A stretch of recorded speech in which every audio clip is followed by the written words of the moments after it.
first question is based on verse number 117 from Surah chapter An-Nisa, Surah An-Nisa, chapter number 4. The verse is, A'udhu billahi minash shaitanir rajeem, Bismillahir Rahmanir Rahim. Inna Allaha la yaghfiru an yushraka bihi wa yaghfiru ma duna zalika liman yasha wa man yushrik billahi faqad dhalla dhalalan ba'ida. Translation is, Allah will not forgive that anything be associated with Him as partner, but He will forgive what is short of that to whomsoever He pleases. And whoso associates anything as partner with Allah has indeed strayed far away. Huzur, according to this verse, Allah does not forgive shirk.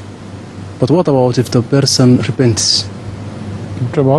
What about if the person repents? The person who did the shirk. If a person repents, so what about that person?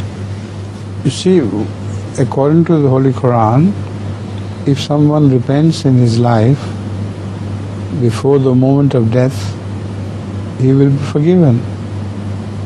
What about the idolaters of Arabia? A very large majority of the Muslim converts were from the previous idolaters.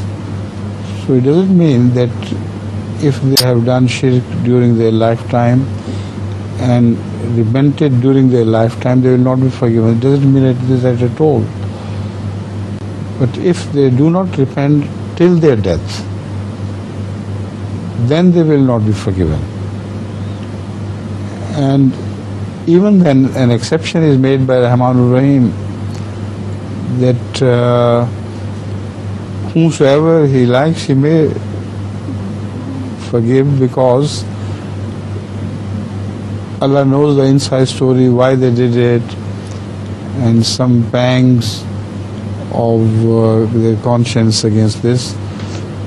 So for the world, as far as the outward observation is concerned, they might have died as mushrikeen, but in the sight of Allah they may not have died as mushrikeen. So Allah may forgive them as well.